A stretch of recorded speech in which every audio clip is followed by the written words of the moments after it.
नमस्कार। चलिए आज चलते हैं फणीश्वर नाथ रेणु की एक ऐसी कहानी की दुनिया में। एक ऐसी दुनिया जहां एक मामूली सा लैंप, सोचिए, एक पूरे गांव की इज्जत का सवाल बन जाता है। जी हां, ये कहानी है पंच लाइट की। ये सिर्फ रोशनी की कहानी नहीं है, बल्कि ये समाज, सम्मान और इंसानियत की कई परतों को खोलती है। तो इस कहानी के सफर में हम 5 पड़ावों से गुजरने वाले हैं। सबसे पहले देखेंगे गांव की शान यानी पंचलाइट का आगमन, फिर उस शान पर कैसे एक नई चुनौती आ खड़ी होती है। इसके बाद खुलेगा एक ऐसे नौजवान का राज जिसे गांव से निकाल दिया गया था, और कैसे उसी से रोशनी के साथ सम्मान लौटता है। और आखिर में हम देखेंगे एक नई सुबह। तो चलिए शुरू करते हैं। अच्छा, तो सबसे पहला सवाल, ये पंच लाइट आखिर है क्या चीज? देखिए, ये असल में एक पेट्रोमैक्स लैंप है जो जर्मनी में बनता था, लेकिन गांव वालों ने, जानते हैं, इसे बड़े प्यार से एक नाम दिया, पंच लाइट।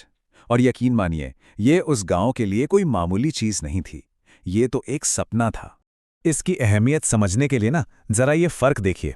एक तरफ है साधारण सी लालटेन, कम रोशनी, बिल्कुल आम सी चीज, और दूसरी तरफ है पंच लाइट, जिसकी रोशनी भी तेज और जिसे रखना मतलब टोले की शान की बात। अरे आज के जमाने में ये कुछ वैसा ही था जैसे किसी ने अपने घर में नया नया इन्वर्टर लगवाया हो।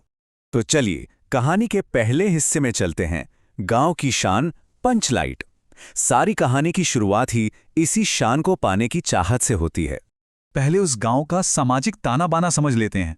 तो सीन कुछ ऐसा था कि गांव में 8 अलग अलग पंचायतें थीं। हर जाति का अपना टोला, मतलब अपना मोहल्ला था। यादव टोली, ब्राह्मण टोली, इन सबके पास अपनी अपनी पंचलाइट थी, सिवाय एक के, महतो टोली। और बस इसी एक कमी की वजह से ना उन्हें अक्सर ताने सुनने पड़ते थे। लेकिन महतो टोली ने भी ठान लिया था। सोचिए, पूरे 15 महीने, जी हां, 15 महीने तक दंड जुर्माने से जो भी पैसा जमा होता था, उसे बचा बचाकर उन्होंने आखिरकार अपना सपना पूरा करने की हिम्मत जुटा ही ली। और आखिरकार वो दिन आ ही गया। जब पंचलाइट गांव में आई ना, तो माहौल देखने वाला था। क्या मर्द, क्या औरतें, क्या बच्चे, पूरा का पूरा टोला उसे देखने के लिए उमड़ पड़ा। सच कहूं तो ये किसी त्योहार से कम नहीं था। सरदार ने अपनी पत्नी से कह भी दिया कि भाई शाम को पूजा होगी, सब लोग नहा धोकर तैयार रहना। तो अब आते हैं कहानी के दूसरे हिस्से पर, एक नई चुनौती। भाई जहां इतनी खुशी हो, इतना जश्न का माहौल हो, वहीं पर कहानी में एक ट्विस्ट आता है। एक नई चुनौती दरवाजे पर दस्तक दे देती है। सब कुछ तैयार था। कीर्तन मंडली इस बात से खुश थी कि आज तो पंचलाइट की रोशनी में कीर्तन होगा। पूजा की पूरी तैयारी हो चुकी थी। लेकिन तभी एक बहुत बड़ी और कह सकते हैं कि एक शर्मनाक बात सामने आई कि महतो टोली में किसी को पंचलाइट जलाना ही नहीं आता था। अब क्या होगा, यही सवाल सबके मन में घूम रहा था। सारी खुशी, सारा गर्व, सब एक पल में चिंता में बदल गया। सोचिए, जिस पंचलाइट से टोले की इज्जत बढ़नी थी, वही अब बेइज्जती का कारण बन रही थी। और दूसरे टोले वालों से मदद तो मांग ही नहीं सकते थे। अरे वो तो मजाक उड़ा उड़ा कर मार डालते। और हुआ भी ठीक वैसा ही। राजपूत टोली के लोग मजाक उड़ाने लगे, कहने लगे, अरे कान पकड़ के पंचलाइट के सामने 5 बार उठो बैठो, शायद जल जाए। ये जो ताने थे ना, ये महतो टोली के लोगों के दिलों में तीर की तरह चुभ रहे थे। अब आता है कहानी का तीसरा अध्याय, बहिष्कृत गोधन का रहस्य। और जानते हैं, इसी अंधेरे और निराशा के बीच कहानी में एक उम्मीद की किरण नजर आती है। और वो भी कहां से? एक ऐसे इंसान के रूप में जिसे समाज ने खुद से ही दूर कर दिया था। ये था गोधन। रहता तो महतो टोली में ही था, लेकिन पंचायत ने उसका हुक्का पानी बंद कर दिया था। और उसका जुर्म बस इतना था कि वो गुलरी काकी की बेटी मुनरी को देखकर सलीमा का कोई फिल्मी गाना गाता था। और अब विडंबना देखिए कि पूरे टोले में सिर्फ यही बहिष्कृत नौजवान था जिसे पंचलाइट जलाना आता था। और ये राज, ये सिर्फ मुनरी को पता था। अब वो सीधे सीधे तो कुछ कह नहीं सकती थी, तो उसने बड़ी चालाकी से अपनी सहेली कनेली के कान में ये बात डाल दी। और बस कनेली ने ये खबर सरदार तक पहुंचा दी कि भाई गोधन पंचलाइट जलाना जानता है। और इसी के साथ शुरू होता है चौथा अध्याय, रोशनी से मिला सम्मान। अब कहानी एक ऐसे मोड़ पर आ जाती है जहां महतो टोली को अपने ही बनाए नियमों और अपनी इज्जत के बीच एक बहुत मुश्किल चुनाव करना था। तो सवाल अब बहुत बड़ा था, जाति का नियम बड़ा या जाति की इज्जत? और जाहिर है, जब इज्जत दांव पे लगी हो तो नियमों को झुकना ही पड़ता है। पंचों ने एकमत होकर फैसला किया कि ठीक है, गोधन को वापस बुलाया जाए। लेकिन गोधन आने को राजी नहीं था।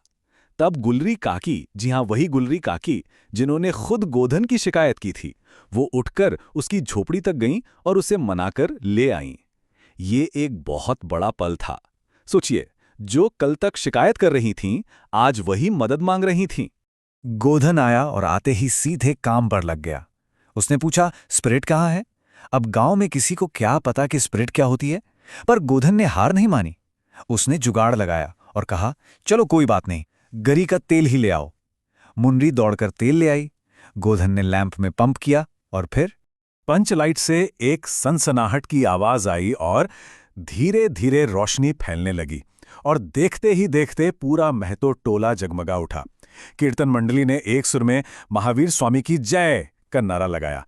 निराशा के जो बादल थे वो अब छट चुके थे।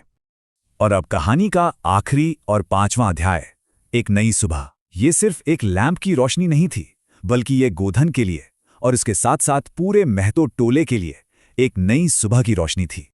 सरदार ने गोधन को बड़े प्यार से अपने पास बुलाया और कहा, तुमने जाति की इज्जत रख ली, तुम्हारा 7 खून माफ, अब खूब गाओ सलीमा का गाना।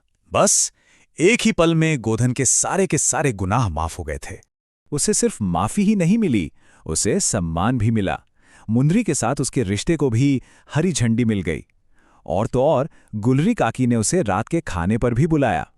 आखिर में उसके एक हुनर ने समाज के बनाए नियमों को झुका दिया और उसे वो जगह वापस दिला दी जो कभी उससे छीन ली गई थी। और ये कहानी हमें इसी एक अहम सवाल के साथ छोड़ जाती है कि जब समाज के बनाए नियम किसी व्यक्ति के हुनर और उसकी काबिलियत के रास्ते में आ खड़े हों, तो किसे झुकना चाहिए, नियमों को या समाज को? इस पर जरूर सोचिएगा। ऐसी और एजुकेशनल वीडियो स्टोरी को देखने के लिए सब्सक्राइब करें इस चैनल को।